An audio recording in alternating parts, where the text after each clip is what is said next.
You are listening to the Overwatch League Network, the podcast with Deadeye on all the Overwatch League news and information. The show with Tactical Visor on the statistics and analysis. Here are your hosts, Totally Drunk, Spider, and Slambo.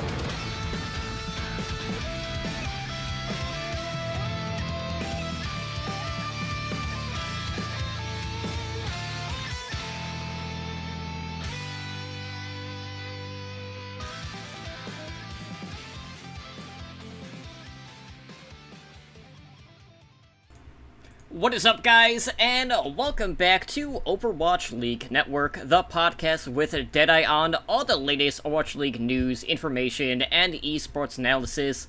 I am your host, Totally Drunk, and tonight on episode number 86, we'll be discussing the latest in Overwatch League news, share our thoughts on Stage 3 Week 4 in our post-game discussion, and get you primed for the Atlanta Reign homestand, and, you know, the battle of Bren. And, he has a new opponent now. We actually got a couple of matches. So, Overwatch League is going to go through the whole pay-per-view boxing match route in regards to promoted matches. But we got two of those coming up and so much more. But before we can get into the news and introduce you to my co-host, let me just take a moment to thank everyone who is hanging out with us tonight on Twitch for our live show. And, of course, thank all of our repeat listeners out there. So joining me tonight, as always, is my co-host Spider. And Spider, after this past week, we have 6 of the 8 teams locked down for the Stage 3 playoffs. 2 spots are still up for grabs. One of those is a little bit more safer than the other, since said team is already at 5 wins. But it seems like, this stage, really all bets are off. It seems like 4-3 is not going to be the cutoff point. Is there a lot of 5-win teams at the end of this prior week? Yeah, I mean, it's. We told you last week that going into this week, we'd have a better picture of playoffs. I didn't realize it would be like that cut and dry, because at this point, and we'll talk about it a little later, but what you see at the top of the leaderboard, pretty much probably what you're going to get, especially with some teams not playing this week. So, beyond that, we had another crazy week in Overwatch. I mean, we had some upsets, we had some new looks, we had a 5 DPS comp come out. There was some shenanery. I can't even call them normal shenanigans. It was a fun week. And then we had the season ending in Overwatch. We have people hyping up new hero releases. It's a fun time to be into Overwatch. This coming week isn't the most exciting, but it's going to be cool to see another homestand. We're going to see how Atlanta tries to measure up to Dallas's excitement and stuff like that.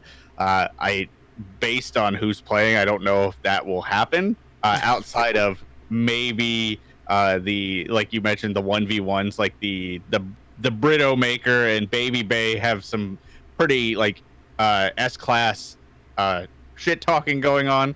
And then we have Mangachu versus Defran in the Tor battle, which is amazing. That's what we've always wanted. So that's exciting. This past week we had Mickey versus OG in the Doomfist, and that was actually really fun to watch. That was super close. And it wasn't Dallas's only close match of the week, which was another surprise in its own right. So it was a fun week for me. But what about you, man? How was your past week in Overwatch? It's been pretty good. I unfortunately did not finish my placements from the prior season, but I did do one match earlier today. But the humidity here has been just so awful. It's been hard for me to spend too much time on my computer. But I'm 1-0, so I'm off to a good start. We were on Havana. We just ran goats. Undefeated. Yeah. That's not gonna last because it's placements. And that was a gold match in placements on my main account. So we'll see where I end up landing. I have been primarily sticking with a lot of main tanks though, when I have been playing Overwatch ranked. But primarily it's either, main tank or flex support still. So really not a whole lot of DPS play lately. But I have been practicing a lot more McCree when it comes to quick play, so trying to add that to my arsenal so I have, another hit scan outside of 76, because that's always just kind of been the comfort pick there. But it was a good week. Seoul clinched their playoff spot. I have to say that OGE Mickey 1v1 was actually a lot better than it had any right to be in, and the fact that good guy OGE, allowed Mickey to go the distance to get him that additional, stage time was a very good gesture, so love to see it. But, in regards to the whole shit talking between Bren and Baby Bay, there's fines going out. They gotta watch what they're saying, especially, when they're kind of on air on Twitch. So that's a thing. But you know what? It's not the first time it's happened, and it won't be the last time. But I love to see that happen, to say the least. And I also love Twitch Prime subs. We love those too. So thank you so much for that, Trunchfoot. But outside of that, all in all, it's been a crazy week. We've been seeing more teams incorporating Sombra play. We've seen other teams deal with Sombra in different ways, especially when you're looking at a team like the San Francisco Shock, which we'll definitely be talking about. We saw the Titans incorporate Sombra. So, all in all, it seems like these stage plays are really starting to take shape and heat up, and now that we have more teams incorporating this kind of, evolving meta over the course of this stage, I honestly don't know, how these playoffs are going to end up, just because you have teams that are coming in really hot, you have teams that have been picking up momentum week to week at this point. A couple of teams are slow to get out of the gate this stage, but some of them are right back into the thick of things. So really, at this point, this is anyone's game this stage, and we haven't really been saying that, in the first half of the season. So with that being said, let's go ahead and jump into the news from this week. So, as we talked about on episode 85, we let you know about the upcoming Overwatch League MVP Jonak skin, which is, there to celebrate Jonak's accomplishment from the prior season, for the inaugural season, him winning the MVP. Probably not going to win it this year. There's a lot more candidates, for sure. But that Zenyatta skin is now available to purchase in Overwatch, and the skin is available for a limited time. This is going from June 27th through July 14th. This can be bought via Overwatch League tokens. Now you might be wondering, well, how much does this skin cost? How much is it going to set me back? And the price on this one is 200 Overwatch League tokens. So if you want to pick it up, all you have to do is, when you go into the game, go to the gray Overwatch League tab in the Overwatch League menu, and you can purchase it there. Or you can always just go to the What's New tab. That's how I did it. And then I bought the golden squids, or golden octopi, just to cap it off. So we talked a lot about it last week. So it's a phenomenal skin, and it looks like, seeing the effects in game just solidified it as a purchase for me. I had enough tokens saved up just from watching the double weekend or whatever. Mm-hmm. So it wasn't a hard decision, but there are some people out there that don't watch regularly. It might be close to close to the amount of tokens, or not close. So you do have to keep in mind, it is valued at $10. So it is a $10 skin. So it is something to think about, but it is probably one of the best skins they've ever done, in my opinion, at least. And it's cool to see Jonak at that extra little pedestal that they put him up there. But like you said, I don't think we'll see an Octopi 2 skin this year. So pick it up while you can, because the other thing that I wanted to mention is, we don't know when this will come back, if it will come back, because there are a lot of people that missed out on the Tracer and the Genji skins from the All-Stars last year, and they didn't bring those back. So we don't know if this is going to be just this time limited and gone. So if you're on the fence, I'd probably say pull the trigger if you do play Zenyatta. If you don't play Zenyatta, maybe not. But it is something to think about. We don't know if this is coming back. Now, there have been, special skins that they ended up putting in, the base loot boxes, further down the line. I know they did that with the Officer Tifa one. And the Oni Genji. Right, so maybe this would be something else that they do. But that's a promotional one. This is more commemorative, so who knows if they'll play something similar. But I have not purchased this. I actually spent a couple of tokens finalize and get in all of the Soul Dynasty skins. So, Oh, 2 seasons. so now that that's out of the way, I can start getting, all the Vancouver ones at this point. But can you care to guess which character I chose last? Brig. No. There should Really? there should be a fairly obvious one based on how much I rag on people picking this hero in Overwatch League. Reaper. Yes, it was Reaper. I actually have multiple Overwatch League skins for Reaper, just because he has one of the coolest, like, regardless of how you feel about Reaper, like, the skins look really good on him. But it's going to be hard to top the bright pink Reaper. Like, so, I am getting close to owning most of the fuel, and I am about halfway through the spark. I think the only 2 fuel that I don't have are Mercy and Lucio. So, because I almost never play Mercy or Lucio. So, yeah.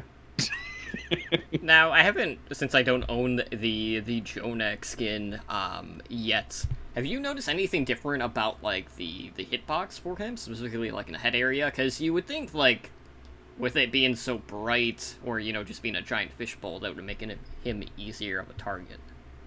I haven't noticed anything. Like, I will be completely honest. Like, I haven't played a whole lot in the skin. I have played a few quick play games, and who knows what the quality of those games would be. But I haven't noticed a whole lot. I haven't noticed any like new voice lines or anything. It's just the effects. Like, instead of arms, he has like tentacles that come out when he trances, and like that affects his emotes and his highlight intros and stuff. But beyond that, other than you're throwing like actual octopi at people, I wish they would have like changed the sound effect, like just little like splashes, like as he's throwing them, like it would have been kind of cool. But no, I haven't noticed anything.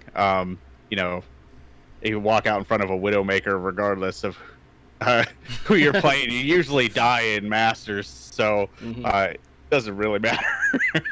I gotcha. Well, this one is more like the tentacle skin, and then you have the cultist one, which is, the evolved form of it at this point. So you got 2 layers there.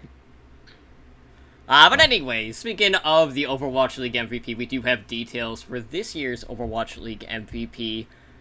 So the candidates are going to be revealed later this month. That would be July 25th, so still got like 3 weeks for that. So we're going to have 5 candidates being nominated through ballots submitted by the general managers of all 20 of the Overwatch League teams. Now, fans are going to be able to end up voting for one of the 5 candidates, and voting will be held both on Twitter and on the Overwatch League Twitch channel from July 25th through August 24th. So, basically, like for the Twitter one, you'll just use the hashtag OWLMVP, and then you'll use the either the Twitter handle or the name of the MVP candidate that you want to vote for, and the fan votes are going to count for 25% of the final vote.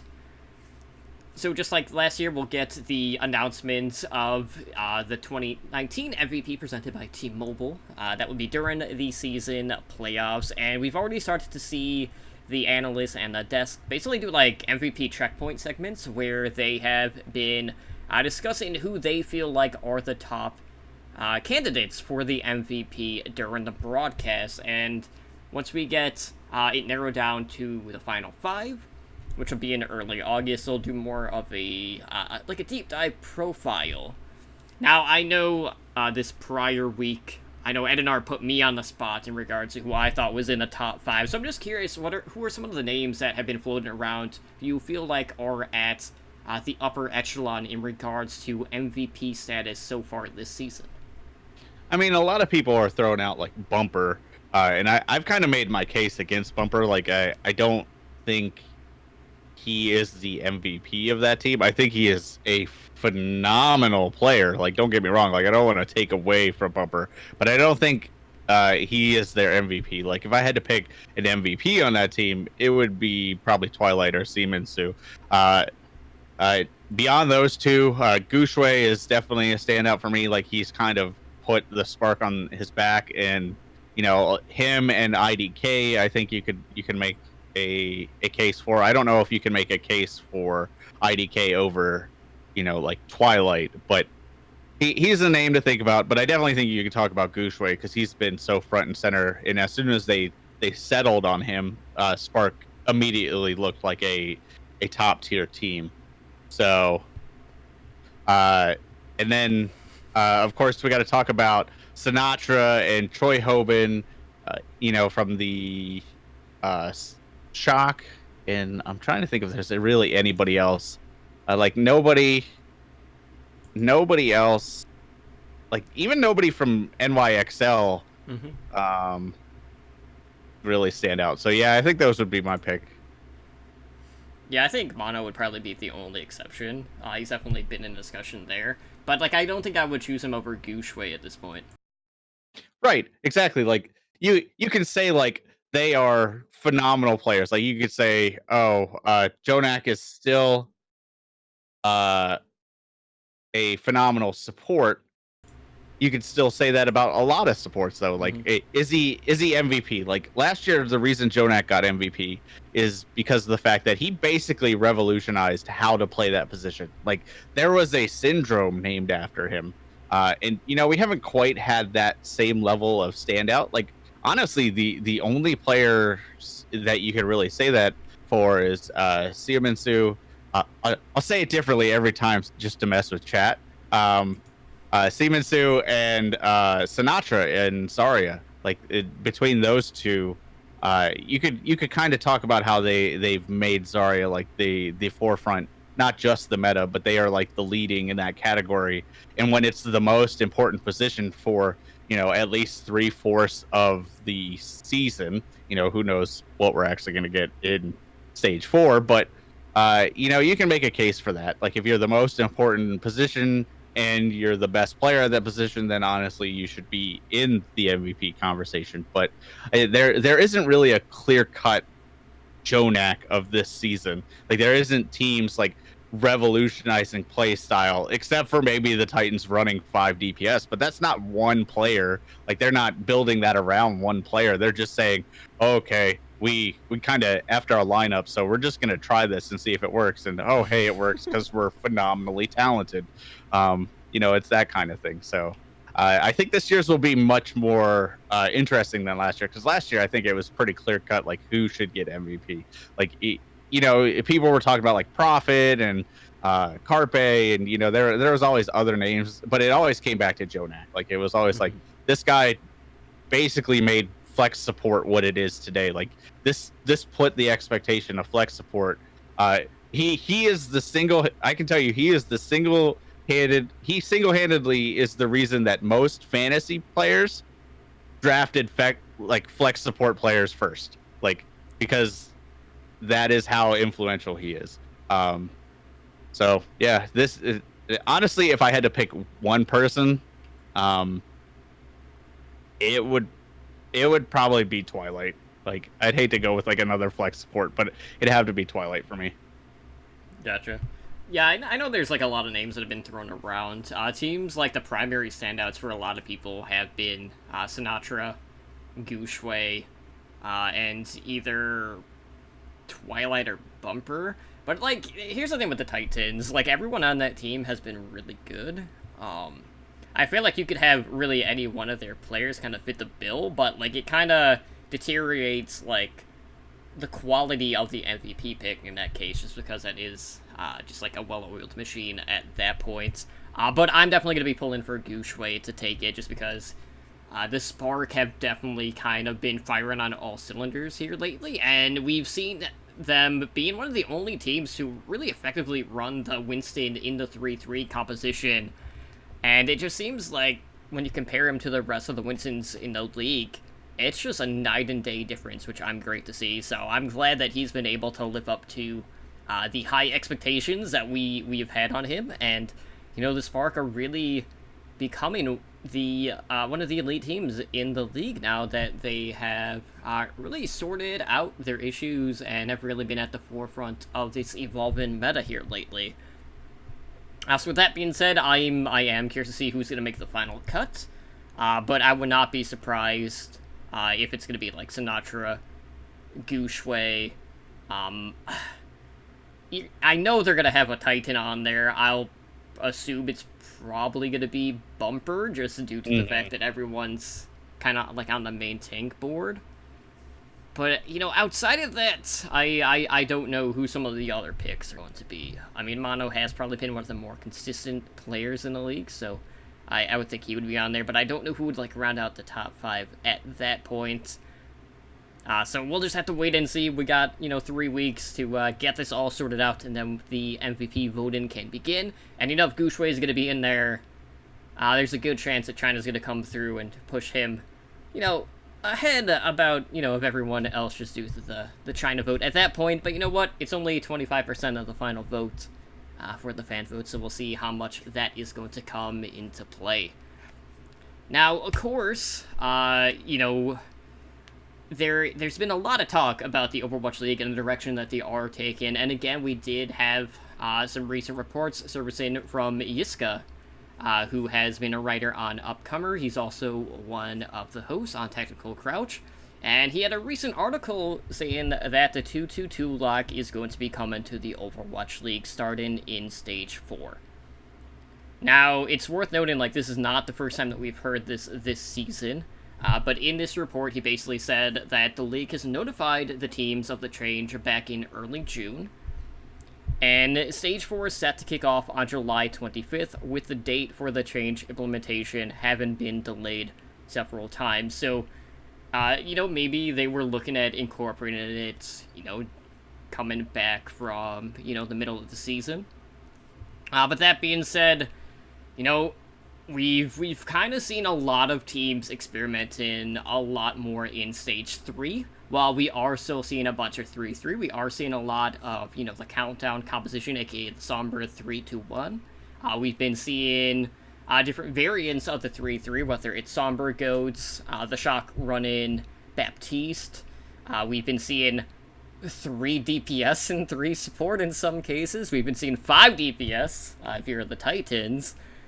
We've seen 2-2-2, we've seen Bunker, we've had a lot going on this stage, and it's kind of gotten to the point now where it really makes you question, is 2-2-2 really needed at this point, and knowing that we've seen the meta evolving as this stage has progressed, even so much to the point where, even going into this week, we're seeing more and more of an uptick of certain heroes, even from a week-to-week basis, as opposed to what we were seeing at the start of Stage 3. You pull up the memes, because this is the aw shit, here we go again conversation. It seems like every other week, people are, pining for Rolock, and, we've talked to it, like I said, every other week. So,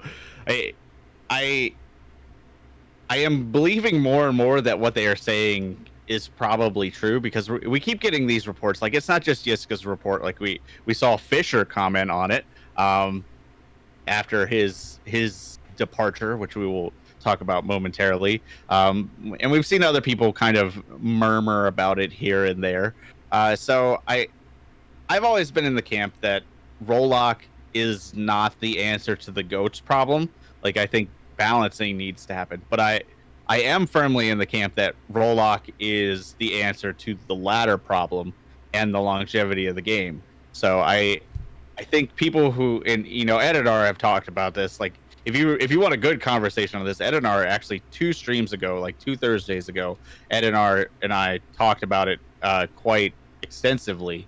But Rolock is the answer to make a better game. Iceham actually literally just said that in chat. It will help the longevity of the game, just because it will lead to a better ladder experience. And what that in turn means is we need that in the Overwatch League, because if you follow traditional esports, and I've said this all before, but if you follow traditional esports, people want to play what they're watching. So you can't have Rolock on the ladder without having it in the Overwatch League, and you can't have Rolock in the Overwatch League without having it on the ladder. So I feel like, all these pushbacks, all these, delays that they keep talking about, I think is they just can't get that synced up into a timely fashion. And unfortunately, what that's going to do in a league standpoint is if it does come in stage 4, it's gonna kind of piss off a lot of people because you're basically throwing out 3/4 of the season because the teams that are gonna be good at 2-2-2 may not necessarily be the teams that were good at 3-3.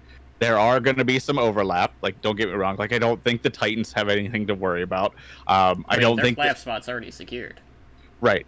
So, but I'm saying like continued success. Like they because like this Monty actually talked about it. There was a case in League of Legends where they changed one of the core gameplay features like right before like their big tournament, and the teams that had gotten into the tournament that didn't play that way, or that did play that way and were affected negatively by the change, just like got stomped in the tournament. And these were the teams that, you know, a month prior were like top of the league.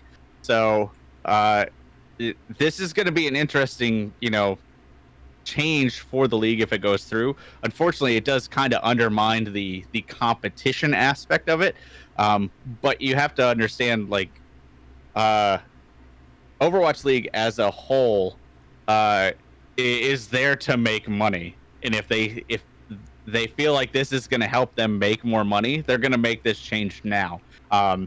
People like Totem and I, and people who, you know, obviously watch the show, follow the league very closely, probably understand that making this change this late in the season is not optimal, nor should it really be made from a competition standpoint. But from a gameplay standpoint, if they feel like this is the best way to move forward as a whole for the game, then that's what they're going to do. And it sucks from a competition standpoint, but that's what it's going to be like. So, like I said, my personal stance is I think it's great for the game. I just don't think this was the best time to do it. Mm-hmm. Yeah, and I know initially, like, you know, there were times where, like, well, when would be the best time to implement it? And, I mean, honestly, like, the best times to do it would either be, you know, during the mid-half point of the season or going into the next season. So I know in the past, like, when you look back at Stage 4 of the prior season, that was basically when we saw, like, kind of like, you know, the emergence of Brigida, and Dallas Fuel was kind of at the forefront of that. But that was, you know, a hero coming into the game, not a basically like a fundamental complete change compared to what we're used to seeing in Overwatch. And that's really what the big theme is. So, like, I know this past week, you know, Jeff Kaplan, our Devin savior, Papa Jeff and Cap, praise him.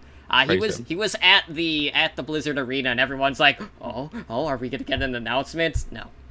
No, he's just palling around. I do want to, like, Trenchfoot talks about it in the chat.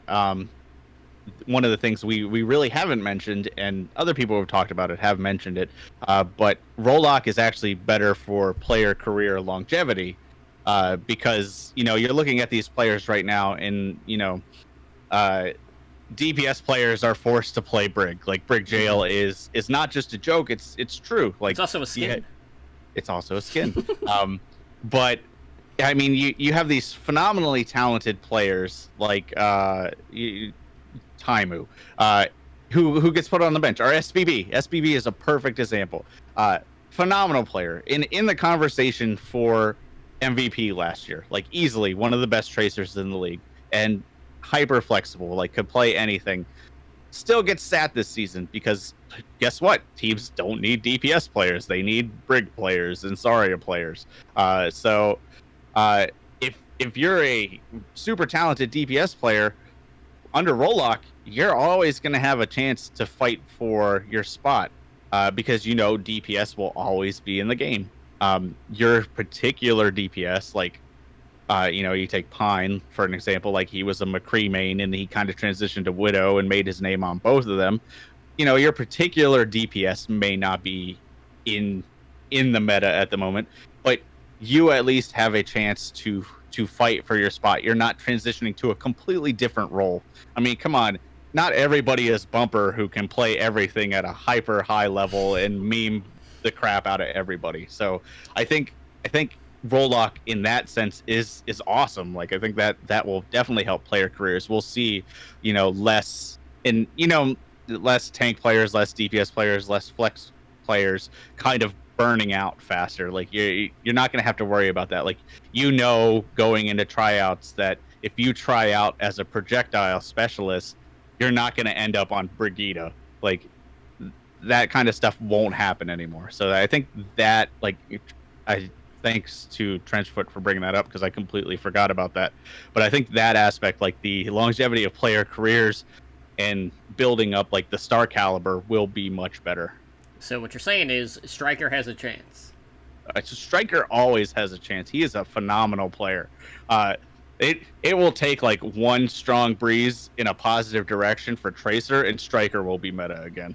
Yeah, what we just need is Sinatra to triple blink and just get instantly deleted, and then Striker will come in at that point. That's what we need. I miss those days. Like, I almost hope Sinatra makes it onto the World Cup team this year, just so we can get like the salty tweets again. If only, both from him and me. It'll happen. But anyways, so of course, we're expecting Rollock to happen. We don't have official word as of yet, but it's pretty safe to assume, like, if it does happen in the Overwatch League, it should also be coming to Overwatch as well at the same time. And with Kaplan stating, like, well, the summer release slate, so to speak, is going to be a little bit different as opposed to what we're used to seeing. So whatever that's going to mean, we're just going to wait and find out. But, we're nearing, like, Kira release time. We also got that very suspicious PTR, like, subtitle patch that could be pretty ripe for the picking to add extra stuff on there as well.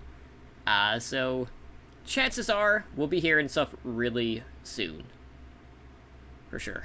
But anyways, going back to our prior episode, you informed me of some of the Fisher comments that he had made, and we do have an update to this story, as this news did break out here in the last week. So, following recent comments from Fisher, the Dynasty main tank has decided to retire effective immediately. So the news had broke after Fisher streamed on Twitch to talk about his feelings, both about like playing professionally as well as his future. So he was basically trying to decide between if he was going to sit out for the remainder of Stage 3 in order to prepare for Stage 4, or to take a complete break. And of course, he decided to do the latter. So looking back, this is a player who started back in 2017 as part of Condu Panthera. There he finished second in Apex Season 3, and that team also finished third in Apex Season 4. Of course, he would then be signed by London Spitfire, along with several of the other KDP roster. And, it was kind of an unfortunate situation, because, he was there with Gesture. London Spitfire had a 12-man roster, and a lot of that time was spent on the bench. And he would eventually land on the LA Gladiators, where he was really, like, the leader of that team. Gladiators were a pretty mediocre team at the time. I think that's safe to say, and Fisher really breathed new life into them. Their DPS really started to pop off just due to the space that he was creating, and they went to become a playoff contender. And of course, we saw kind of like how that unfolded. Fisher ends up getting benched. Gladiators ended up losing in the playoffs 2-1 to the eventual champions of the London Spitfire. And then during the offseason, Fisher ended up signing with the Dynasty. So, there was... Looking back, I know I was kind of curious about the sign-in. I know initially, I was excited, but it was also kind of concerning just due to the fact that Dynasty weren't really known as this aggressive team. So I was very concerned about, how Fisher was going to fit into that type of team. And eventually... we kind of got, the Scrimbucks talk in regards to who was going to be the starting main tank. A lot of us assumed it was going to be Fisher. But Marvell has been really at the forefront on the main tank position for the Dynasty throughout the season. But in Stage 3, the Dynasty have been doing a lot of different looks. We've seen them basically split off into two teams. No matter if you want to put one as A, B, whatever. I mean, there's been so many iterations at this point. But Fisher did have a spot. But that's kind of, gone out the window at this point. So the Dynasty now have 11 players and only one main tank, that being Marvel. Now, with that being said, we did get the same look from the Dynasty in their prior match. And unfortunately, with Fisher out, that also means that a couple other people are benched because of this, one of whom you're wearing a jersey for. Yeah. I mean, I wore it in honor of the fallen. I am sure we will see Ryu Jae-hong again at some point. He's just too talented of a player not to. But I am sad to see Fisher go. Like he was a phenomenally talented player. Like you said, he basically brought the Gladiators back from almost obscurity in season 1. Like they were falling hard, and then he kind of put them on his monkey back, and kind of said, hey, you guys are super talented, just follow me and we'll do this. And then they got to the playoffs and he said, nah, F you guys, I'm done with you. Obviously we don't know exactly what happened, but obviously there was some drama there. And he ended up leaving, and he said he wanted to play with an all-Korean team, and you can't get any more Korean than the Seoul team. And then I guess there was problems there. So I think what it says to me is it just seems like maybe the Overwatch League pro life wasn't for him. And we've seen other players have this problem. Like obviously the huge example is XQC. Like obviously the pro life was not for him. Like that is not what he is made to do. But we've seen it in other players too. Like we've seen like Effect. We've seen Stratus. Seagull. A lot of Dallas Fuel players actually. But Stratus from this season. Players that have stepped away. They were like, I thought I wanted this, and then when I got in there, it's not really what I wanted. And maybe it just took him a little while to figure that out. Like, it sounds like he already has other plans that he wants to pursue. Like, he wants to get into like game design and stuff like that. And acting. Right.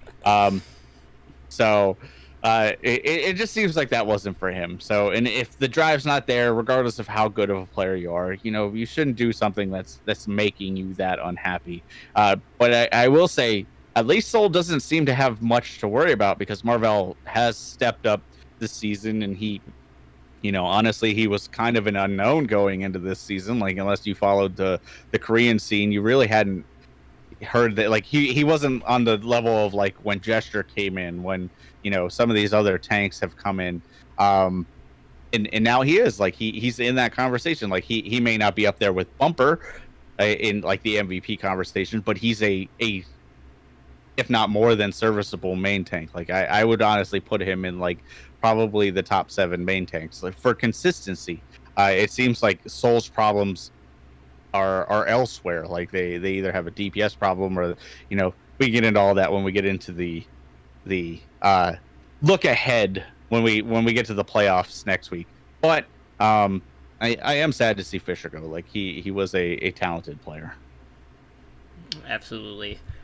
So that does leave roster spot open on the Dynasty. So we'll see whether or not they're going to be buyers before the roster lock does happen here in. It's pretty soon. I'm pretty sure like it's at the end of next week, or at some point next week, if I'm not mistaken. It's the 7th, so Sunday. So yeah, at the end of this week. So when the games wrap up, I think they have till 11:59 that night. All right, so we might have an update on that for the following show then. Well, speaking of buyers, we actually do have another team that has been going out and picking up a number of players. I know it's not the Florida Mayhem. They're done. They're at their 12. But we are going to talk about another team that has been on the struggle bus here as of late, that being the Toronto Defiant. So Toronto is basically pulling a reverse Florida Mayhem. They have basically gone from a Korean roster to more of a Western lineup at this point. So, the Defiant have gone out, they have picked up 2 DPS players. So, first up, they stayed in-house by promoting their Montreal Rebellion DPS player, Logix. And, they also kind of celebrated Canada Day a little bit early by signing Revival DPS Mangachu. So what's interesting about this is, like they're staying in-house still, just like they did with their tank duo, Gods and Sherrick. And with these two sign-ins, now they have, I'm trying to think like what the breakdown is at this point on this team. They have 2 Koreans left. That's all I know. So well, there you go. So it's mostly Western at this point. So it's just weird. Like, we're seeing, like, it happening on both sides of the fence at this point, which I think is very bizarre. But basically, like, when you look at this now, you have the return of Logix in the Overwatch League, where, he spent a majority of the time last season with the Florida Mayhem, and despite remaining on that, roster throughout the season, he was not re-signed during the offseason, and no other team had picked him up. So, following the inaugural season, Logix went to XL2 Academy, that being the New York Excelsior Academy team, but, that is also a team that is all Korean. Really no chance of promotion there. But he was later released in January before he signed with Montreal Rebellion, and, I have to say, like, the Rebellion, they've been at least good with doing promotions, so there was an opportunity there, as opposed to his prior organization. But I'm really excited for Mangachu. Like, this is someone that I honestly had serious doubts about making the Overwatch League for a while, just because of kind of, like, the trend of, like, these OG Overwatch players kind of folding lately. And, I talked about, I'm trying to remember, like, how many episodes ago it was, but I remember saying, like, at one point, like, if Mangachu doesn't get signed now, then it's not going to happen, and sure enough, he's in the league now. So I'm happy, and we got to see him popping off. And same with Logix. Both of these players debuted. Technically, both didn't play immediately. It was kind of split between the series. Well, both of their games, I should say. Right. But I had to say, like, it was something that made me excited to watch Defiant, who have definitely... they've been slow to incorporate all the pieces. Obviously, maybe there's some communication issues. Obviously, like, in a case like with Logix, he really has only had a couple of days to play certain heroes. So it's going to be a while before we start to see the full power behind this team. But you have Mangachu, who, as I mentioned, is one of the OGs. He's been a competitive player ever since, like, the game was in beta.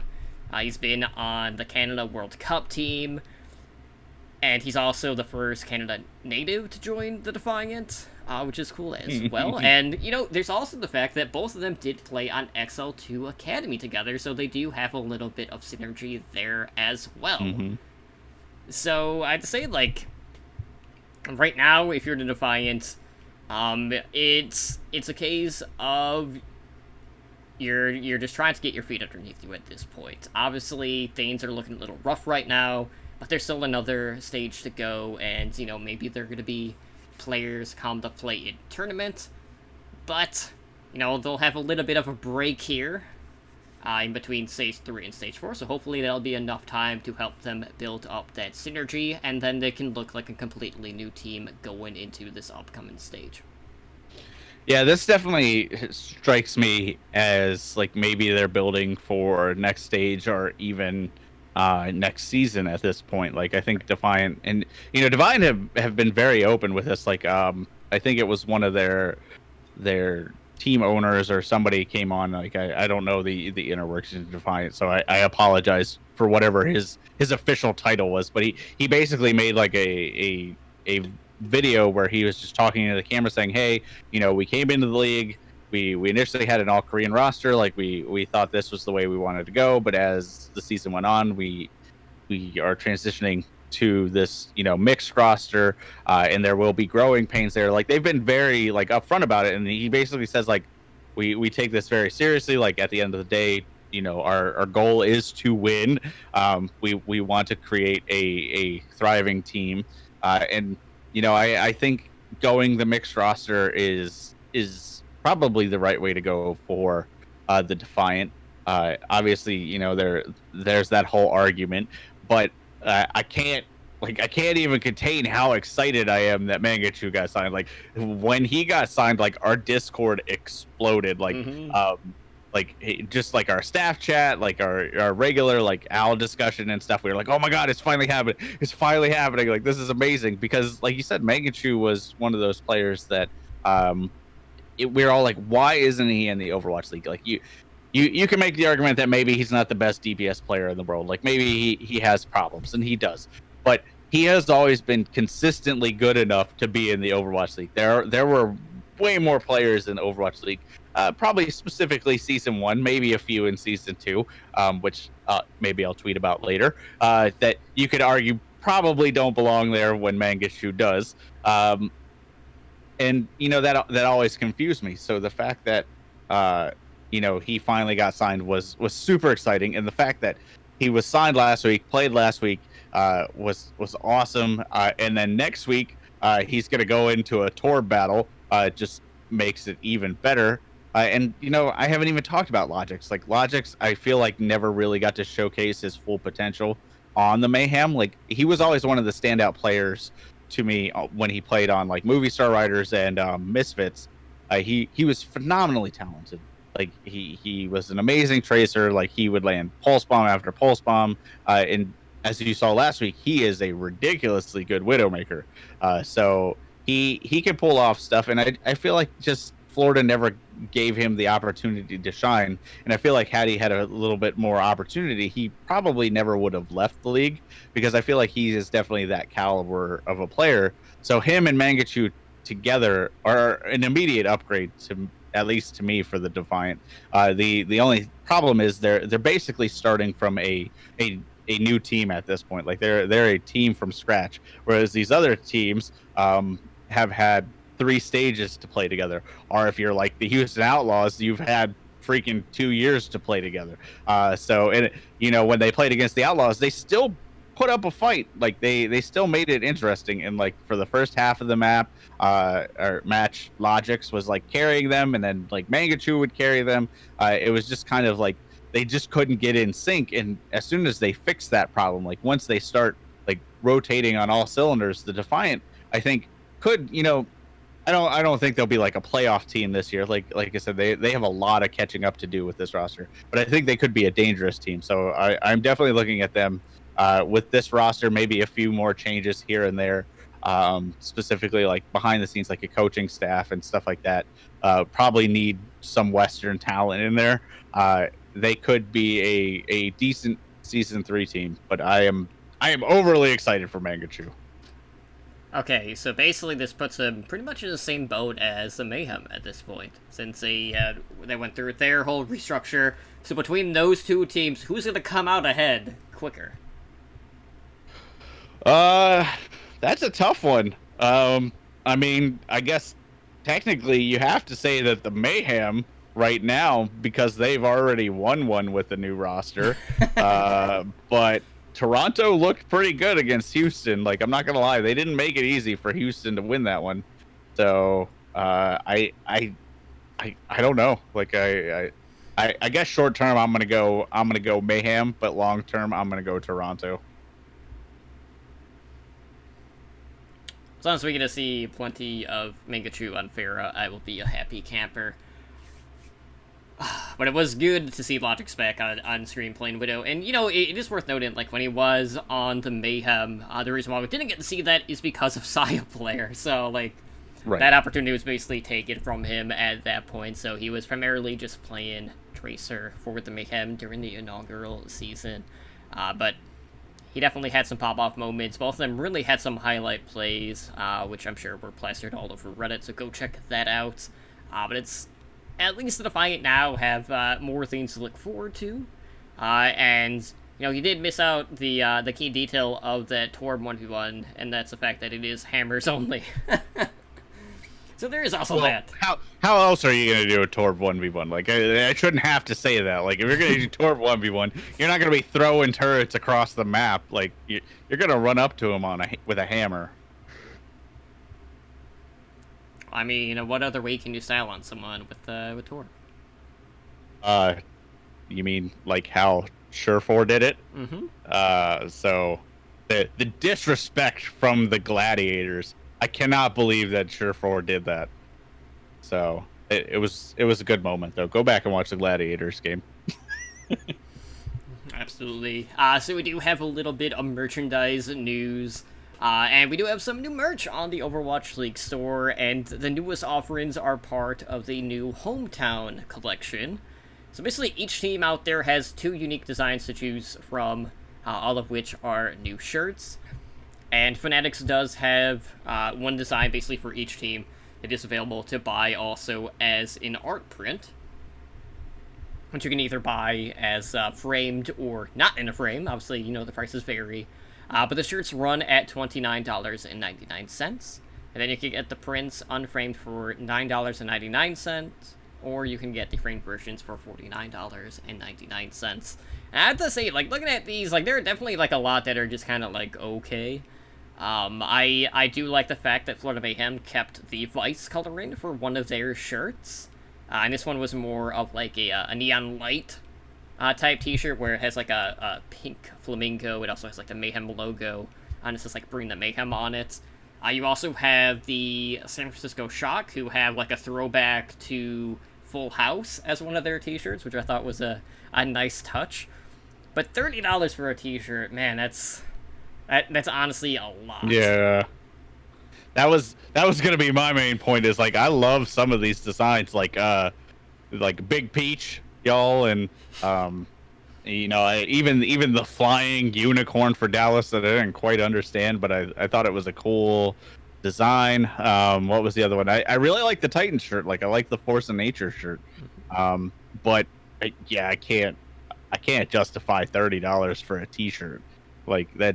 That's almost the price of a jersey at that point. Just get a jersey. These are really cool, and these will be top of my list for keeping an eye on for the winter sales. But yeah, I can't justify $30 for a shirt, as cool as they may be.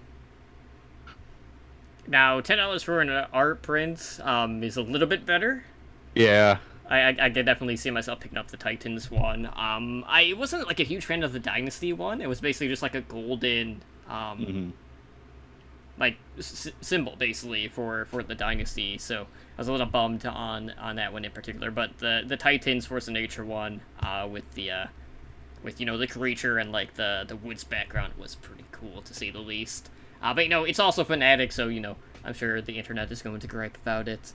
Just because it's Fanatics, but they will also take note of the price. So I myself will also be waiting to see when these are to get knocked down. Because $30 at that point, it's just even if you buy 2, you're basically spending what you would on just a regular jersey. Right. And I'd rather just add another one to my collection than a couple of new shirts. I will probably since I'm going to the finals, I will probably pick up whoever ends up in the finals, art prints, just to see if I can get some signatures on that. If I like the art prints, like you said, if it's Soul, I'd probably do it just because it's Soul, but some of the other ones maybe not. So, but yeah, I mean the art prints look pretty good, and I guess you have the option to buy them framed as well, and that. I think that costs $40, which might be a bit much because 50. you 50. Oh wow. Okay, so yeah, then I will absolutely not be doing that. Which is why you just print some fan art from home and bring it. Good to go. That's why I use the Windows snipping tool and just print it out on my printer here, high quality. Yep, sometimes you just gotta do it yourself, But anyways. That's Fisher's motto last year. Sometimes you just gotta do it yourself. Mm-hmm. And then you sit out for the playoffs, and then it could be see, I told you needed me. No, that was his motto. He's sometimes you just have to do it yourself. You, as in you yourself. Mm-hmm. My only disappointment, though, is they don't give you the option to choose between the 2 designs for the art print. It's just, you have the one, and then that's it. But all in all, I like that they're incorporating more and more. It's just another way to, want to acquire more gear for your favorite Overwatch League team, and of course all that money is going to go towards the team and the league as well. But we're here to talk about the recent happenings in the Overwatch League, of course. We've had a lot of shakeups here again, just like we have really pretty much every week of this Stage 3. And, you know, one of the teams that we've seen being a little bit slower to adapt that have been one of the elite teams in the Overwatch League has been the San Francisco Shock. Now, on the other hand, you also have the Chengdu Hunters, who have been hit or miss at times. You know, they've definitely been at the forefront of the Chinese cheese. But, you know, the Shock have started to adapt to this evolving meta by running Rascal on the Baptiste. Now, in this series between the Hunters and the Shock, it was the Hunters that came out on top this Thursday, pulling off the upset in a 3-2 victory. So in this series, the Hunters ended up taking both maps on control. They also won on Eichenwald. And we got to see a lot of YXL on Sombra in this series. Which definitely left a lot to be desired. So much to the point that they ended up making a swap to bring in Elsa over to the Sombra, which did look better. But, you know, it's always going to have options in case, you know, one doesn't play out that well. But the YXL's, you know, EMP usage, very suspect. There were a couple of times when he would only hit one, or he'll just hit air. So, you know, 0. It's pretty rough. It definitely looked like a quick play Sombra, which you do not like to see in the Overwatch League. But what's been interesting is just the way that the Shock have gone against playing against these Sombra comps, because when you look at the Overwatch League, the Shock have really been one of the few teams to incorporate Baptiste at all this season, but they seem to be at the forefront of that, and Rascal has definitely been at the discussion as the best Baptiste in the Overwatch League. But then again, like, you can't really say, like, a lot of pros have been playing it, but even if we saw more DPS or support players picking up the role, it'll be very hard to catch up to him at this point. But really across the board, there were some pretty key moments here for the Hunters to really secure things. So, looking at Ilios, you had Yveltal get a 2k boop. That basically, like, saved the first map comeback for the Hunters. And I'd say for the Shock, it seems like, you know, there's a couple of things going on. Like, they've kind of, like, missed the boat on incorporating Sombra, but we all know how much Super, you know, despises Sombra play. And Violet lately has been a curious case. I feel like his ult usage this prior week was pretty costly. And the Shock have been kind of in this habit of just constantly keeping him on Zenyatta as opposed to flexing over to Ana in the case when they are going up against these Sombra compositions. And, you know, we don't necessarily see that a whole lot just because it's a lot easier to you know, bait out the Transcendence or just catch Zenyatta as opposed to an Ana in this case. Yeah, I mean, there's a whole nother discussion here on, you know, the intricacies of the Shock lineup and how they're hyper flexible, but also don't want to flex at the same time. Mm-hmm. And it kind of goes back to, you know, the thing I talk about almost every week with the Shock is they seem to have like set plays. And then, you know, they take those set plays and let them play out. So you don't see a whole lot of adapting on the fly from the Shock. Like, you can just tell, like, if something happens, they have an idea of how to counter it. They're not really sitting there like, okay, guys, you know, they're not running a 5 DPS comp when, you know, their lineup makes a weird decision or something like that. You can tell, like, they have answers to what they expect to happen.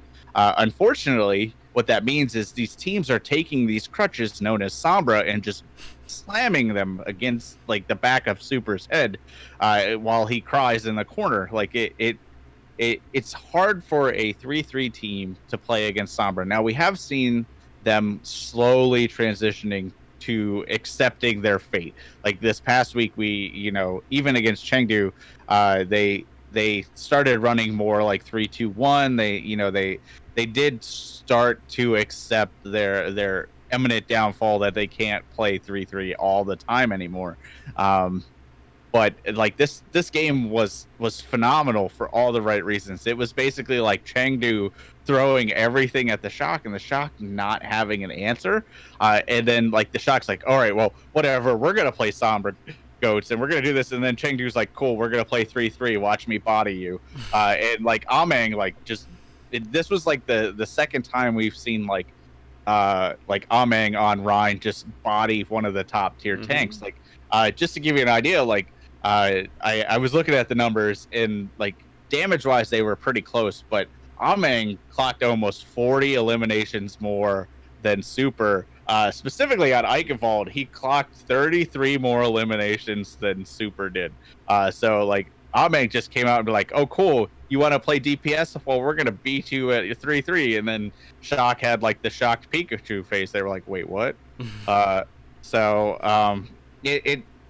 am happy to say that the Shock looked like they were willing to at least start to flex.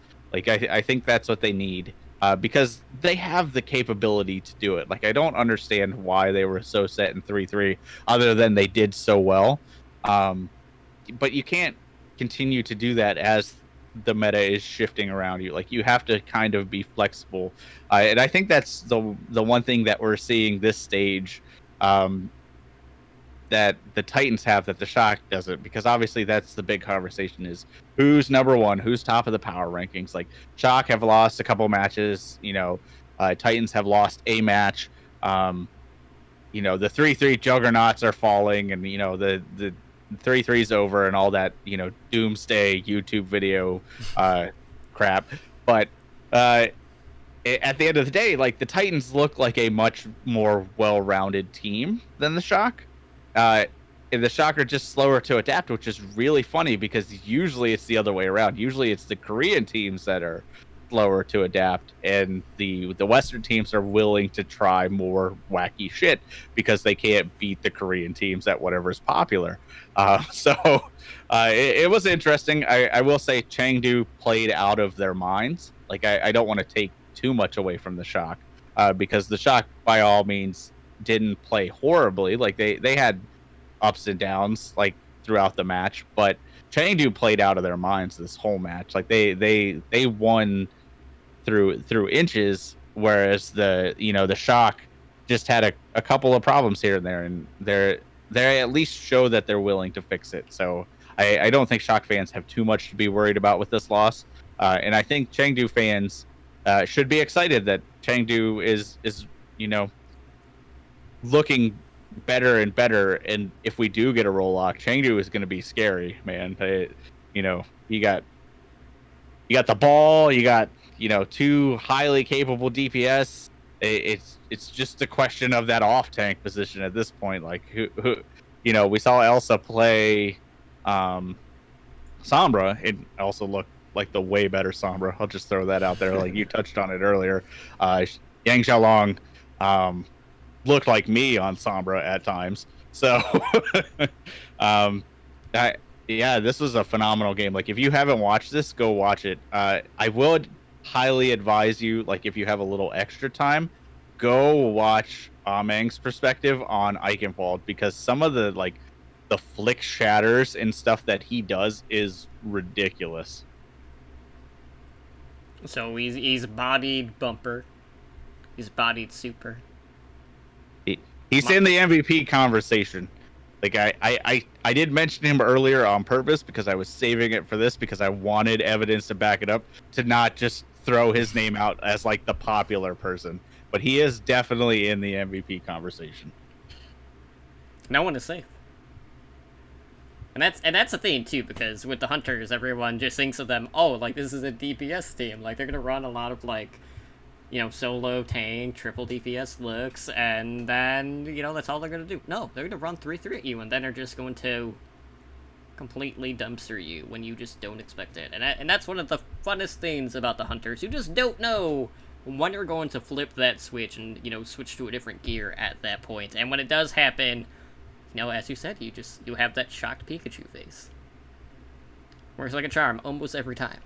So outside of that, of course, one of the biggest rumblings here in the last week was Taimu returning to stage. So not only did we see Mickey back on stage, we saw, OGE get a little bit of play time. Unofficial.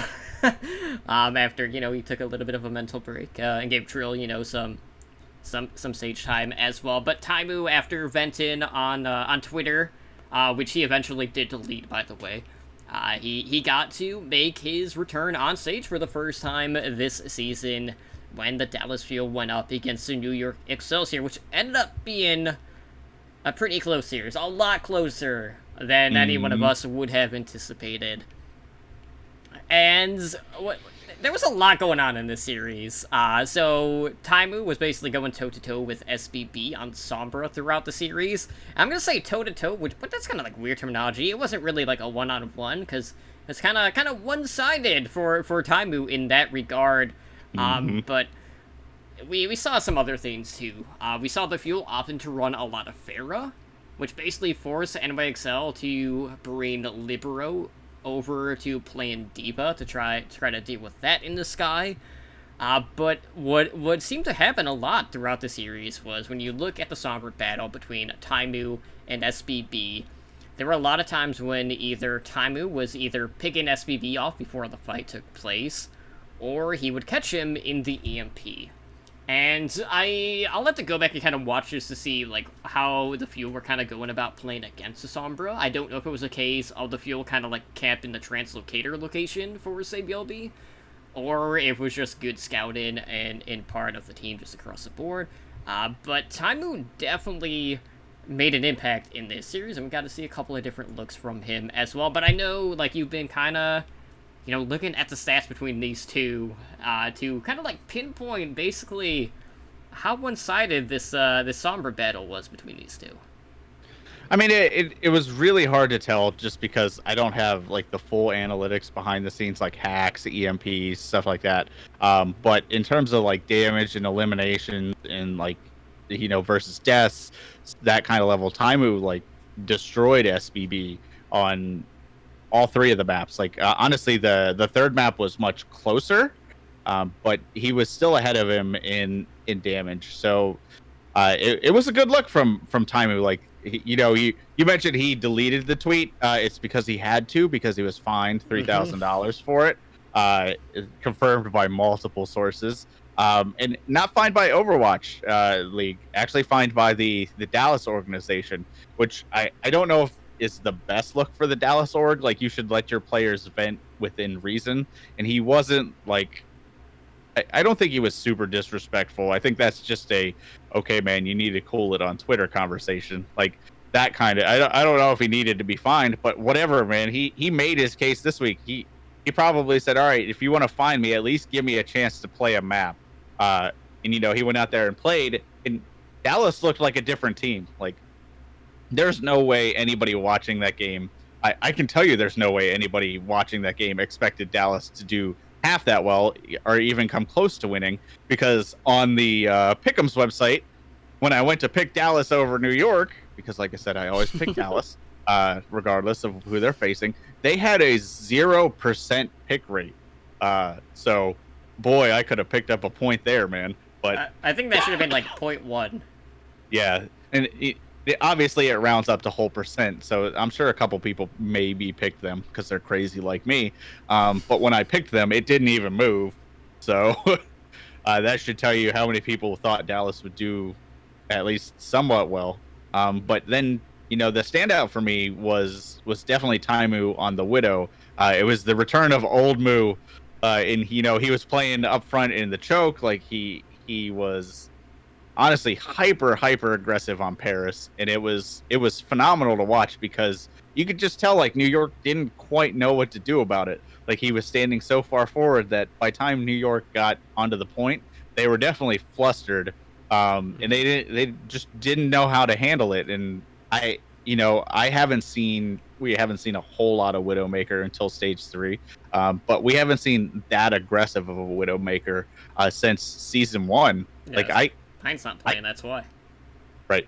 So, but I mean, honestly, like, even to that level of aggression, like, the only time I can think back is like when Dia played Dallas in season 1 for Shanghai, when he was like hyper flanking, or like you said, Pine.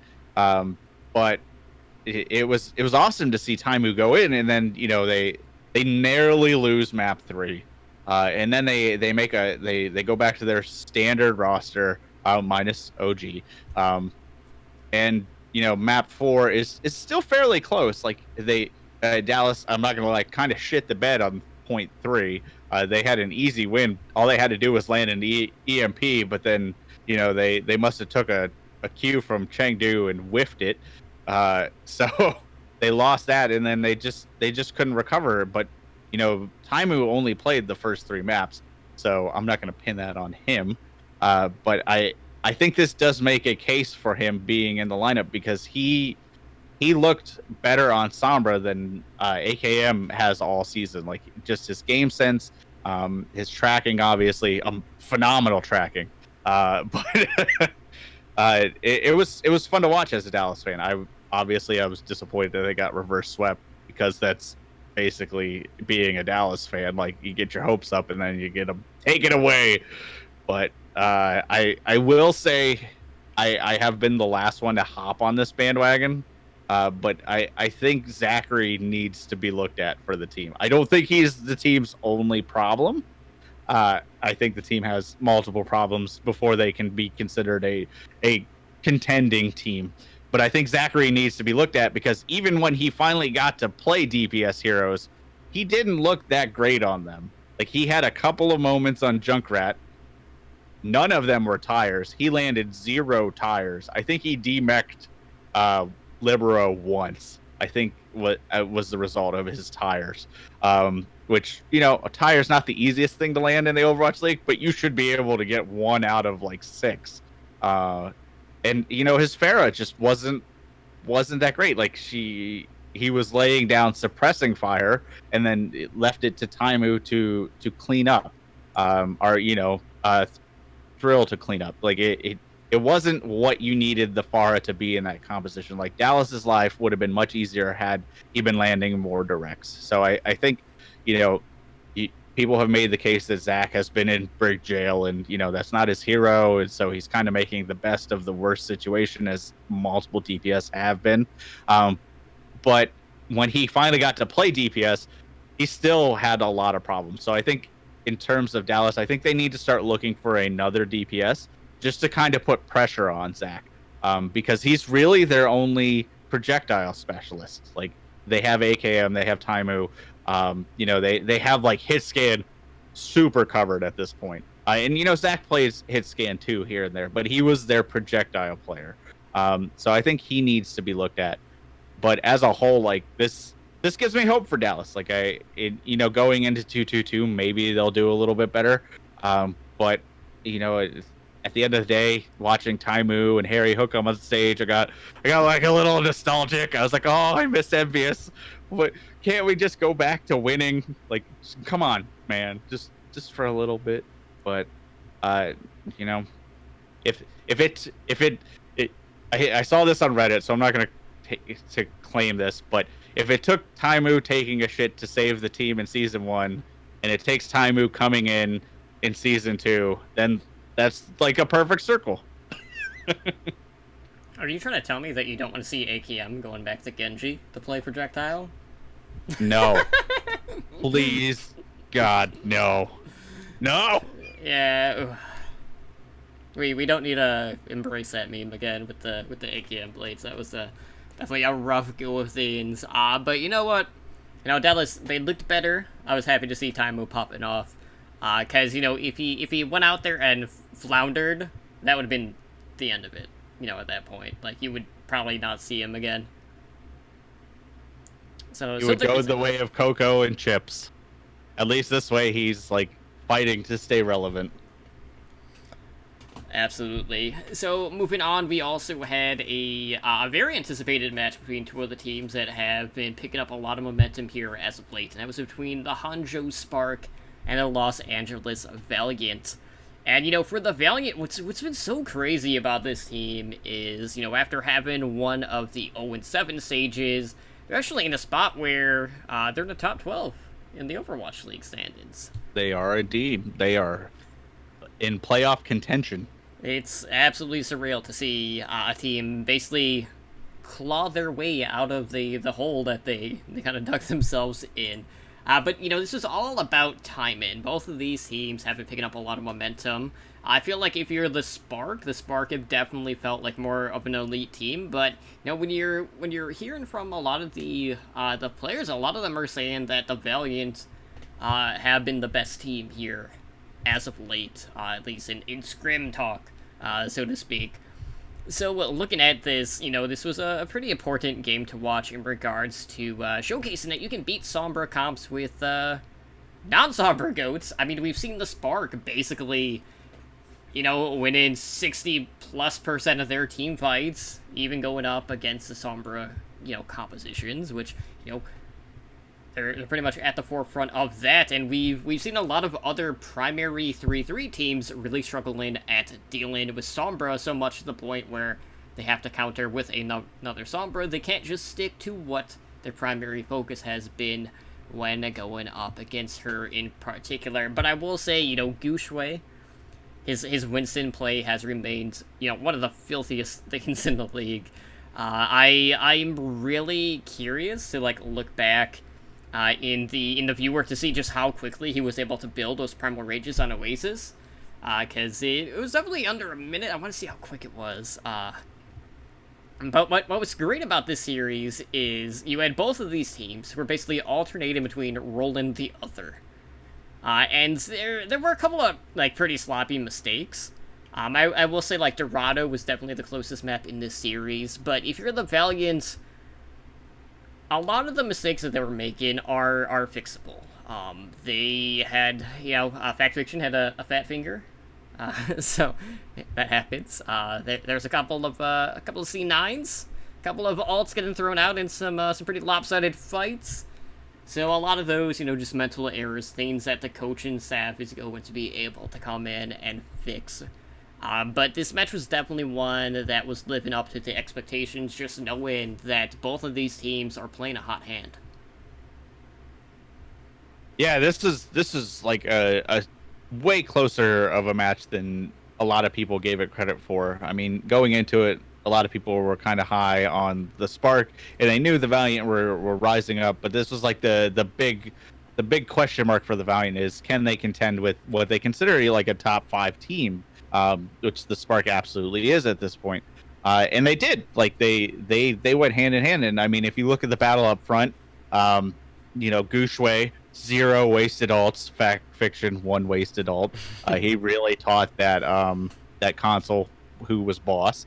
But beyond that, I mean, if you look at them statistically, damn near identical. Like Gushue had a lot more eliminations, but that's just pure Winston play. You just get you get the trickle on a lot more people and stuff like that. And Fact played Winston, but you had kind of touched on it earlier.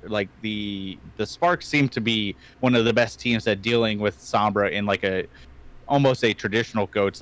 It's Winston goats, but it's still 3-3.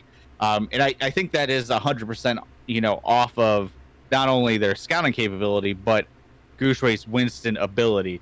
He is able to get in there, do the damage, and get out 9 times out of 10, which other tanks aren't able to do because the Sombra will just hack them. So I think that is their success. Obviously they communicate really well because they seem to be picking the Sombra out. Shax had a rough day, man.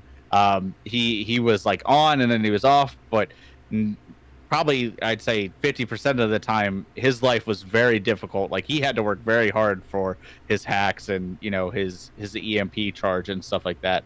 But yeah, this was a phenomenal match. And Ed and I were talking about it while we were watching it, and we were basically okay, this easily cements both of these teams in the top 7 for us. Win or lose, as this game was going on, you could see one team would have a small mistake, the other team would have a small mistake. One team, there were varying levels of mistakes, but there weren't huge, gross mistakes. Like this isn't the Valiant of Stage 1 where you could tell like there was a fundamental flaw in the gameplay. And obviously the Spark, we haven't seen that problem since Stage 1 either.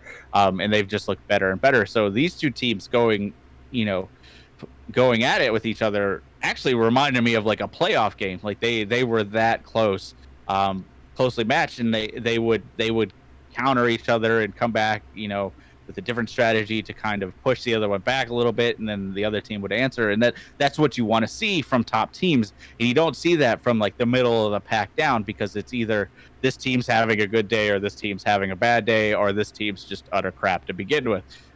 That's basically how I'd honestly say probably the 8th slot, maybe even the 7th slot down goes at this point. There's you can tell like there's some kind of huge problem in their play, whereas these two, there wasn't a huge problem. Sure, you could point at the fat finger, you could point at maybe a missed leap here or there, stuff like that, but those aren't gross misplays. Those are micro plays that somebody messed up, like that kind of thing. And you can go back and watch this. Like there was no huge moments where you can say, oh yeah, the Valiant really misplayed that, or oh yeah, the Spark really screwed the pooch on that one. Like it wasn't like that, and that's what we want to see. So this was an awesome game. I will say that I was very glad to see the fat finger return, because that is still one of my favorite moments from World Cup from Fact Fiction, is when he fat fingered the leap on Winston and just jumped off of Eichenwald, and like you can just see him like, oh, son of a. And I guarantee you too, like even to this day, like when he was signed, that's like one of the first things that people bring up to him. Oh, I'm sure, but that wasn't the only one. I mean, that wasn't even the best like dumb mistake of the weekend. Like the best dumb mistake of the weekend was just Dante falling off of Dorado because he was talking to himself. Like that by far, like we're talking about this match now, but that by far was the dumbest moment of the weekend. And go back, because I think they posted the comms on it now, so you can hear him talking to himself, and then he just slides off the side of the map. So. But yeah, definitely go watch the Spark versus Valiant. And we'll put out our power rankings later this week. But that cemented both of them as top 6 teams for me. Yeah, I know I've penciled mine in. And I honestly don't know where to put the Spark. Like I'll tell you, like right now, I think I put him 2nd or 3rd. I don't know if they're gonna stay there though. But like the Spark have definitely felt like a top 3 team to me, at least the way that the meta has been evolving, and the fact that Gushway's been able to primarily stick with Winston to really deal with the Sombra play, which really not a lot of teams that can really can claim that they've been finding a good answer to Sombra, let alone have a good use for Winston at this point. But after this prior week, we got a pretty clear indication of what the playoff picture is going to be for Stage 3, as 6 of the 8 spots have been decided. Now, the front runners to claim those final 2 spots right now that are in the top 8 are the New York Excelsior, who are currently 5-0, with the +9 map differential. And then you also have the Shanghai Dragons, who are currently 4-1, with a +5 map differential. So basically, like, if you're New York, a win guarantees yourself a playoff spot. And looking ahead, like, they do face Florida Mayhem and Toronto Defiant in order to secure that playoff berth. Feeling pretty confident against both of those teams. If you're NYXL, there's a very good chance that New York is going to finish as the top seed for, the Stage 3 at this point. Looking at some of the other teams that aren't out of the woods yet, but these are teams that are going to need a lot of help in order to secure a spot. You have the Guangzhou Charge, the LA Gladiators, and the Philadelphia Fusion, who are still in the run-in, but it's gonna take a lot of work there. Like, they're basically gonna need, like, New York to, like, not take any maps. Dragons can split, might end up with, like, a map differential of, around 0. But even that seems fairly unlikely at this point. But 5-2 is definitely going to be the cutoff point.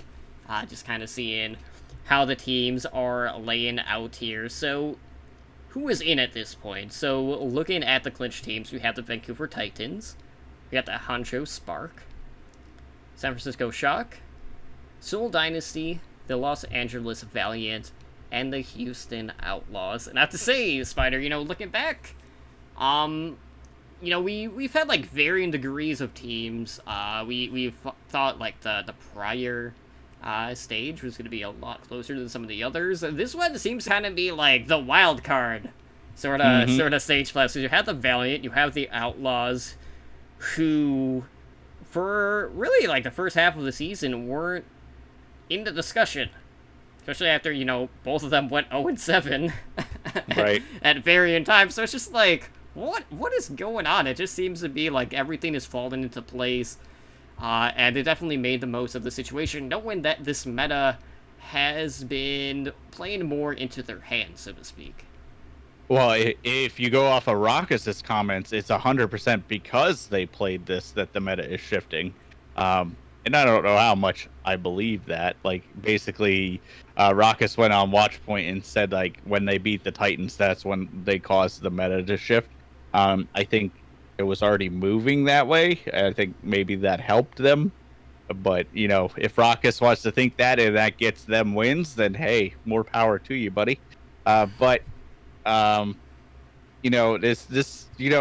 back 5 weeks and listen to our show. We're like, okay, well, this is going to be Shock versus Titans and the rest, everybody else. I will be the first person to say that I am super happy it didn't turn out that way.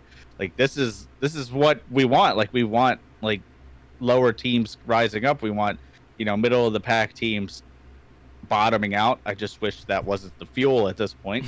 But this is what we wanted. Like, 2 0-7 teams are now in the last stage playoffs for the year, and one of them is in season playoff contention, and that's awesome.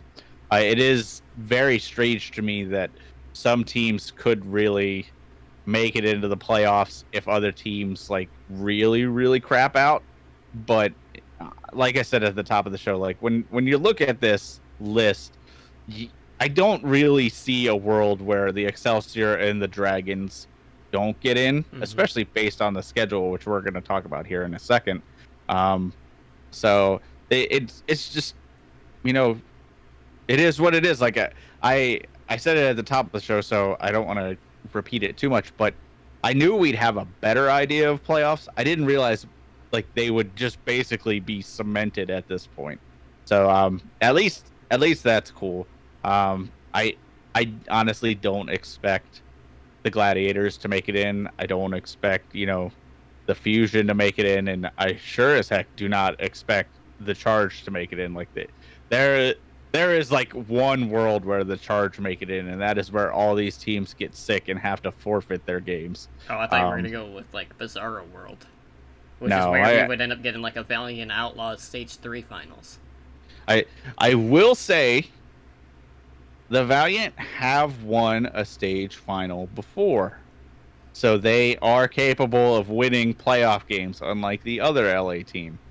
So I will at least throw that out there. So Valiant have a shot. So this could be interesting. The playoffs are going to be a heck of a lot more interesting than the homestand. I can tell you that much. Part of me is like, man, I hope we get Spark Dynasty in the playoffs, but then the other part of me is like, it hasn't worked out good the other time, so... Yeah, as a Dynasty fan, I would be worried about that game. As a Spark fan, I would be worried about that game. So I don't know like how you would deal with that. The only worst thing would be is if like one of them had to go through the Titans first. So we'll see how it plays out. Like obviously we don't know seeding yet. Like seeding is the big question at this point. And then of course there's the reseeding, and all of that. So we don't know that yet. So that is really the only question to be answered. We know the names, we just don't know who's playing who yet. So and that will be decided at the homestand. So if there's one reason to watch the homestand in terms of playoffs, that's probably it. If you're hoping as a Gladiators or a Fusion fan, probably not the best reason to watch the homestand. Yeah, just looking at the schedule, though, I would expect New York to secure that top spot in this stage. But Oh, yeah. we'll see. We'll see how things shake up. So looking ahead at this Atlanta homestand, and because it is one of the weeks of travel, we only have 8 teams playing. So we got games on Saturday and Sunday. So we get to have Thursday, Friday off, which means I'll probably end up streaming on Thursday, which would be nice. Maybe I could get my other placements out of the way and go undefeated for the other 9. But looking at Saturday, first off, we got the Baby Bay versus Brand Widowmaker 1v1. I mean, that's a real contest, right? So we'll see what sort of shenanigans Bren is going to pull out. I know he's been trying to find, like, a Widowmaker bodysuit. I also know, like, they were talking about him coming out in, like, a Logic's Defiant jersey for some reason to try to taunt Baby Bay. Like, they were talking about that on Plat Chat earlier today. I would assume he's gonna find the bodysuit though, so we can continue to be scarred by Bren on other things, because the Genji wasn't enough. But the actual matches on Saturday, we kick off with the Florida Mayhem going up against the New York Excelsior. We have the Philadelphia Fusion facing the Washington Justice. Atlanta's first home game is against the Toronto Defiant, and then we close out with a Chinese showdown between the Guangzhou Charge and the Shanghai Dragons. So, playoff implications here, basically, New York.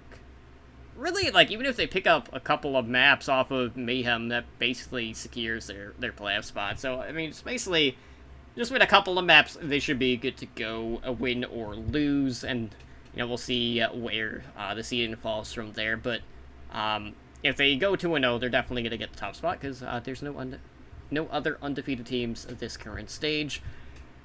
But I have to say, like, when you look at these matches and you kind of compare them to some of the other stuff that's gone down in the homestands, it's not the best weekend of matches, because you basically have you have New York and the Dragons as, your playoff caliber teams, and then you have a lot of the teams that are more towards, like, the bottom quarter of the league. But the big drive-in factor is, how is Atlanta going to do in a home environment? Because this has been a team who has definitely had their fair share of struggles, and, going back, like, we saw the Fuel really step up their play at home. So I'm really anxious to see whether or not the Reign are going to be able to, share that sort of success. But, luckily, looking at their schedule this week, it is a little bit more friendly for them. Yeah, I will say that of the teams playing, 3 of the 8 teams do not have a win this stage. 3 of the 8 teams do not have a winning record for this season. Actually, I think more than that. I think I miswrote that. But only, what is it? 2 of the maybe 3 teams have a winning record for. That's what it is. 3 of the teams have a winning record for the season. That's what it is. So I wrote that one wrong. So yeah, like you said, this isn't the most exciting of homestands. So it's more about the spectacle and the event at this point. NYXL, if they had harder games, you would think maybe you should be worried, but they're gonna take maps off the Mayhem. They're gonna probably destroy Toronto at this point, just from a team play perspective. Unless Toronto surprises us like Dallas does, our Mayhem, does. But I highly doubt that. Even at that, even if they take them to a Game 5, New York has done their job. The only thing New York fans have to worry about is that dreaded S word. So we'll see how that plays out. A lot of the other games have almost no implication on anything. Like Washington, Philly. Okay, like honestly, one of the most exciting storylines for me for this weekend is Washington's like no 0-7 like pact gonna come into effect here, because for somehow they managed to get at least one win a stage, and they're currently 0-5, so it's time for that to kick in. So is Fusion gonna fall? Are or will like Washington finally compete, like complete their destiny and finally go 0-7? Like we don't know. Like that's one of the things I am curious to see. Other than that, like you have to think Shanghai's going to beat the Fusion. That's going to lock up their playoff spot. And the rest of the game's cool. The only thing I am curious about is scheduling. Like, if you remember the Dallas homestand, like the big game was the Battle of Texas. And obviously, we don't have that for Atlanta, because Atlanta doesn't really have a rival that's right next to them. But you would think that they would still end on an Atlanta game, like Atlanta versus Mayhem, or something like that. So that did take me a little bit by surprise. Like, why didn't they end on an Atlanta game? So it seems very strange. But as a whole, like, not the most exciting games. So it's going to be more about, like I said, the production, the spectacle, seeing if this does affect Atlanta.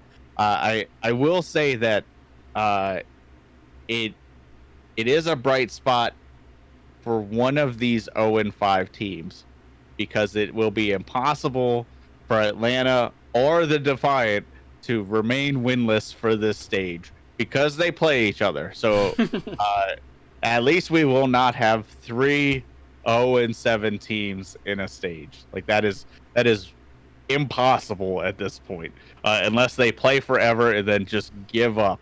And then at that point it would be a draw, but that wouldn't happen. Well, so, see, the power is going to go out when the series is tied, and it's just not going to come back on. It is Atlanta in the middle of summer, so rolling blackouts are a possibility. But I have to hope that that doesn't happen. But yeah, I don't like I normally I'd go into like in-map, just like in-match discussion and like head-to-head matchups, but none of that really matters for these games. Like I said, I will be excited to see what New York does, like if they can sandbag or not hard enough to get themselves out of the playoffs. But I don't see that happening. Like I said, it's like the B side or the C side stories. Like, will Fusion run all DPS comps because they're tired of running goats because of who they're playing? That kind of stuff. So, it'll be an interesting weekend for that stuff. Honestly, I'm mostly looking forward to the Defran Mangachu 1v1. Like, that is already the highlight of the weekend for me. So, what about you? Any other highlights? I mean, you for want to point me, I want to see if the Defiant are just going to go out and start Logix and Mangachu together. At this point, just to throw out another look. Also, we have the Mayhem with their recent addition, so we'll see if, Gargoyle comes into play, along with some of these other pieces that they've been trying to incorporate. But when you're basically, like, looking at the stand-ins, really, like, you don't have a lot of, like, middle-of-the-pack teams right now that are kind of, like, in that 7th through 12th, like, play-in area. So I guess, like, the biggest match, so to speak, is probably Fusion versus the Dragons.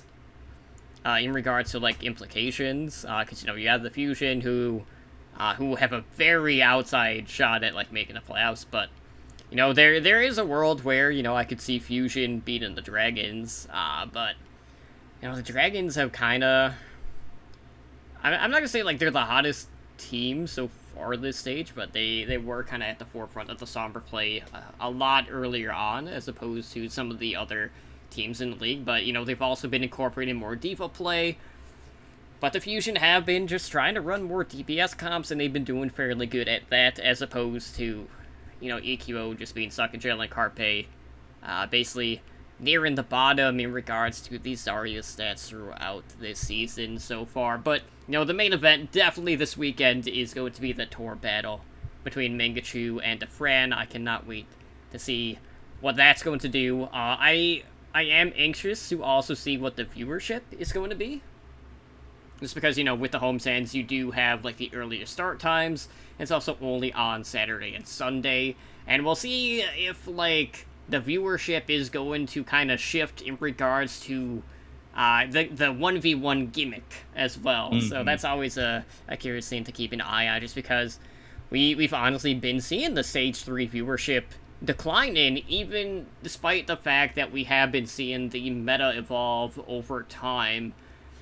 Which, I don't want to, like, look too much into that, but it is a little discouraging knowing that, well, we're not just running 3-3, so I don't know why all these viewers are just suddenly, like, not keeping interest, so to speak. But I'm primarily just looking forward to seeing if the Mayhem and the Defiant are going to stick to more situated rosters with their newer pieces moving forward, or if it's going to be kind of like another, like, mix mash or hodgepodge in regards to the offerings that they are going to provide. But anytime I get to see Mangachu on stage, I'm definitely going to be happy. But it's just, it's going to be a rough game against New York. It's, they definitely have a better chance against the Reign, but I feel like they're just gifting Reign a 2-0 week. Just looking at the schedule. It's possible. I mean, they need all the help they can get at this point. I do hope that we do see more consistency out of the Reign and the Defiant, because, like I said earlier, you can kind of tell when teams are having communication problems, or you can tell, like, gameplay wise problems. And, like, if you go back and watch Defiant games last week, you could tell, like, they weren't on the same page. The actual play looked decent, but, like, the strategy and the thought process behind the scenes, like, you could tell wasn't all on the same page. So that, watching for intricacies like that will be probably the most exciting thing for people that are really into the Overwatch League.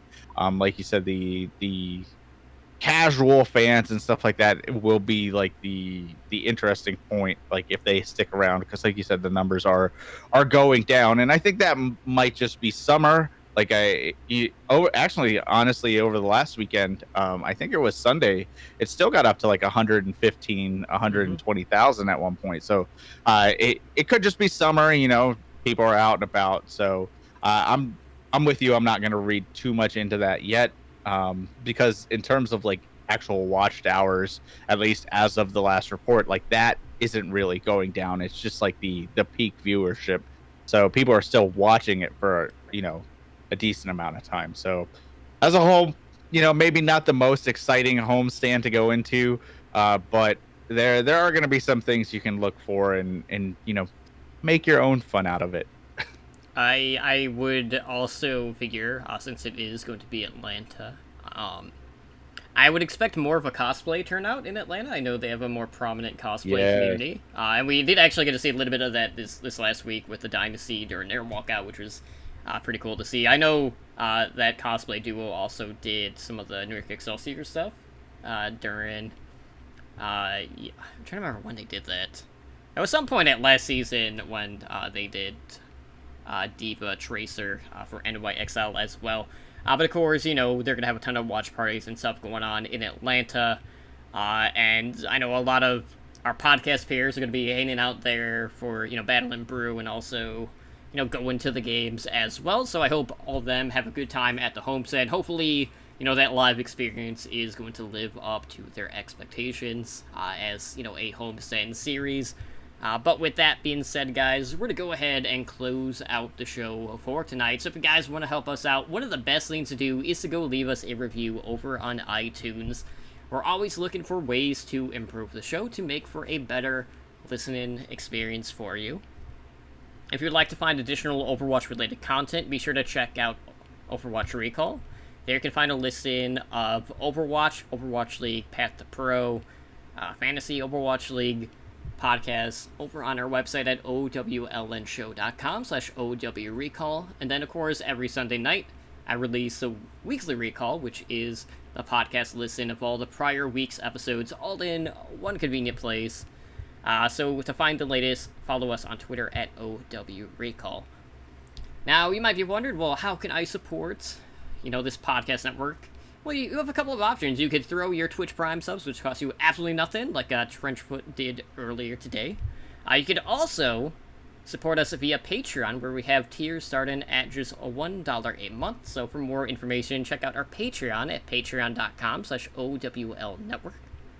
So you too can join the likes of our master and above patrons, Blazing Bob, Brendan, Josabal, and Owl in helping our network grow. So I want to thank you guys again for all of your continued support. And quick update in regards to, the podcast week. Tomorrow night, I'm pretty excited for OWL by the Numbers because we have Fowl coming on to talk about something that we've been testing, which is his daily fantasy Overwatch League, which has been a ton of fun. So, Ed is going to have another way to try to dominate fantasy. And, there may be money involved at times in this one. Who knows? But it's going to be a good show. And I know I've been having a ton of fun with it. And we're going to deep dive into all things daily fantasy Overwatch League and how it differs from, traditional stuff there. But Spider, of course, we have a number of different ways how everyone can go ahead and reach us. So why don't you go ahead and let them know how they can do that? Sure thing. You can email the show at contact@owlnshow.com. You can find us on Twitter at OWLNshow. If you want to check out our website, we post a lot of stuff there. It's www.owlnshow.com. YouTube, where we post the VODs of all our videos and various other stuff. It's youtube.com/Overwatch League Network. You can come talk to us on Discord. Like I said, we always have some kind of conversation going. It's discord.me/OWLNshow.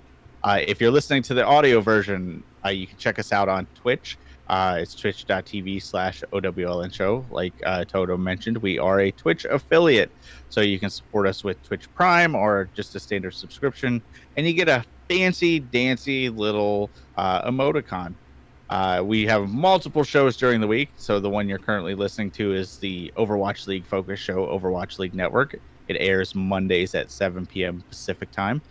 He also mentioned the show that airs Tuesday, making my job super easy, which is OWL by the Numbers, which is the fantasy Overwatch show. That is Tuesdays at 6 p.m. Pacific. Wednesdays is Variety Overwatch Day with Heroes Never Die at 5 p.m. Pacific. And then we have host streams at various times. I tried to stream last Thursday, but I was having some computer problems. I hope to have those resolved, so either myself or Totem will stream at some point this week. Maybe Thursday, Friday, whatever's going on. But click the follow button so when we go live. And finally, one more time, you can check us out on Patreon, patreon.com/OWL Network. Just another way to help support the show.